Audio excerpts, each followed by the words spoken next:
What's up, folks? Welcome back to another video here on the second channel. And also, welcome to my very last video of 2024. So, I hope you all enjoyed 2024. I hope you got all your goals achieved. And 2025 should be a bigger and better year for this channel. Well, hopefully anyway. So, I figured why not come back to something that I did a month ago, where I did a review of the latest dash cam at that time. Thank you for all those who watched it. There was over 500 views at the top of this video, so big thank you to those who've seen it. So, well, a month later, I found a better one. Now, this is obviously, for the looks of it, this is more probably one of the older ones, but at the time of this video being posted, it is pretty cheap. It's this thing. Yep, back with another Navman dash cam. This is the Navman MyView 145 GPS tag dash cam. Now, I was going to make a quick disclaimer. At the time of me purchasing this, it was on sale, which is only going to go for the next few days. It's not until January 1st. So, while I could have just told her this, you know, it's just $60 or $70 dash cam worth it, I'm going to go base it off the normal non-sale price, which was $90. So, by the time this video is posted, I think you have like a few more days to get this deal. So, either way, it is a pretty good deal. So this is what that looks like. That's what the dash cam looks like there. You can have a pause and read, but it's pretty much nearly exactly the same as my other ones I reviewed. So I'll just quickly skim over them for the moment. I don't know if the GoPro can read that, but if you can pause it here and have a look in case if you are brand new to this. So without further ado, let's go ahead and get this thing out of the box. On the top of SD cards, please use your endurance card. It will last longer.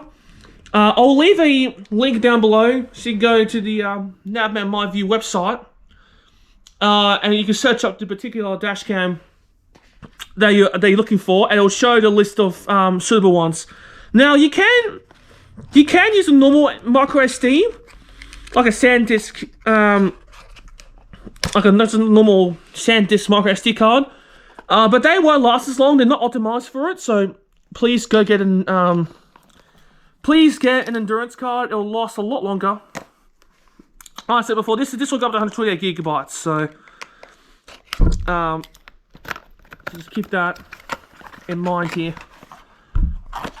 Now, out of the box, we've got the power cord. It's in there. You guys needed to see that.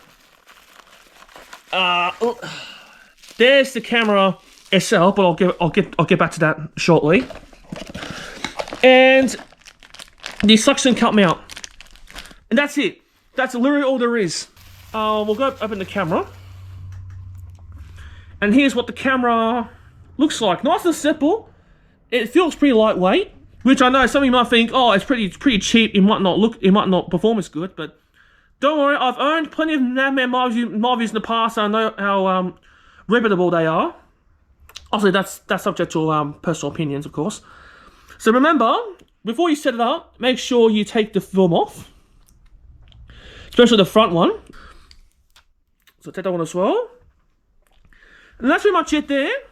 Now I'm going to go ahead and show you guys what it looks like in the car itself. I'll go ahead and transfer to my footage on my phone. So the next clip will be filmed on my phone. Alright, so here's the dash cam in its temporary setup. Ignore the fact that the wires are just dangling down like that. But if you were to set this up properly, like the previous ones I reviewed, you have to hide the wire up on the headliner this way or this way, and go through down there and go all the way around into the power socket, which is right here. So once you've got it in a proper position, this one is obviously just like I said, this one's a temporary. So your placement should be different to mine. Ideally, you want to be behind the rear view mirror, but I've got a linked tag there. I've got my normal dash cam just there, so I'll have to just leave it where it is here for now. So once it's all plugged in, the wires all hidden up around there, to make sure this works, if you have a card that has a key to turn it on, you have to turn the key turn the key, I think, once before the ignition. But since mine's a push button start, without putting your foot on the brake, just gonna put that in there. Alright, sorry guys for the brief pause here. I just want to make a quick disclaimer in regards to the next clip that you're about to see in a second. I tried to power on the camera with the supplied power supply that came with the camera, but unfortunately turns out that it was broken. So I couldn't actually use the power supply that I got with the camera. So I had to use a spare micro USB cable I had laying around. So if you're wondering why the cable connected to the camera is different than the power supply cable that was originally connected to the camera in the previous clip just now, yeah, you'll know why. So, and with that being said, continue to enjoy the video. So once it's all plugged in, got it all set up the way you want it, you should have got a little boot up to the Navman logo, the warning thing, and you should have got up to this screen, which you just set up your language. There we go. So it's got English, set your time zone depending on where you live. Select your distance unit if you're a metric or imperial, but of course I'm Australian, so we use metric. So I'll go metric. And if it worked perfectly, it should start to record. You may, I don't know, but you may get an error saying you might need to format the SD card. But since I've got one laying around, it's I don't have that error. I don't have that error. I won't go through all the stuff here because it's exactly the same as the other ones I reviewed. If you go for your settings, you just press that, and you can go through and set up whatever you want. Again, I'm not going to go through all of it because I've already showcased them in my previous videos. But you can have a quick squish through. You can select this using this button here and then go and change it whatever you want.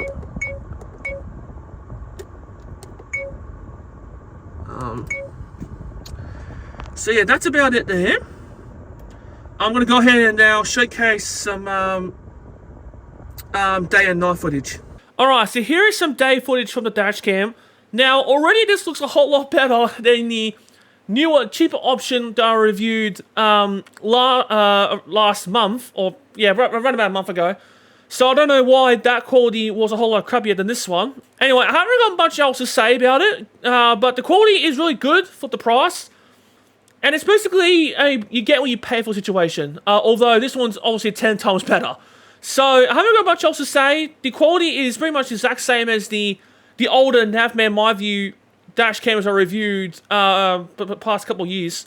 So I haven't got much else to say here, but now I'm going to go ahead and move on to the audio footage and then the nighttime footage.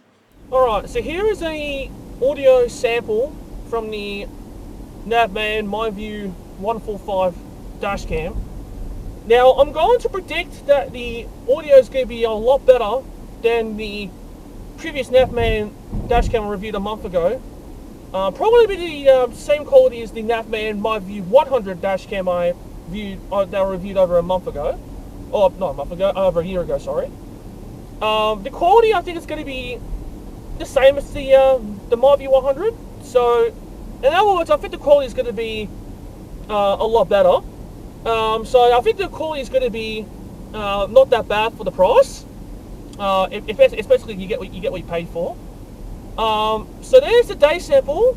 Now I'm going to go ahead and showcase some night footage. And here is some late evening to early nighttime footage of the dash cam. Now again, I haven't got much else to say about it. The quality is pretty good. I did forget to mention in the previous clip that it does read license plates decently well. Obviously, it's not going to be on par with the higher end dash cams, but given the price, you can't really complain too much about it. And it's pretty much the same here with the nighttime one as well. The quality's good, but yeah, it's a good bang for your buck. So that's it for the sample footage. Now we move on to the conclusion. So the question is this dash cam worth the $99 price tag? Well, personally, yes, it's definitely worth it. The quality's really good, at least for the price anyway. The audio sounds a lot better. Definitely a lot better than the previous dash cam review, which was one of the newer ones. I find that a bit surprising. I don't know why they decided to downgrade. I don't know, you tell me. But yeah, I personally really like this dash cam. If you're looking for something on a top budget, then this one's definitely for you. So anyways, that's the end of this video. Hope you all enjoyed it. Leave a like if you guys did enjoy this video. If you guys want to see more content like this in the future, make sure to subscribe. And turn on channel notifications so you'll never miss out on future uploads. And like I said at the beginning, this is my final upload of the year. So I hope you all have a great New Year's. And yeah, I shall see you all in 2025. Peace out, folks.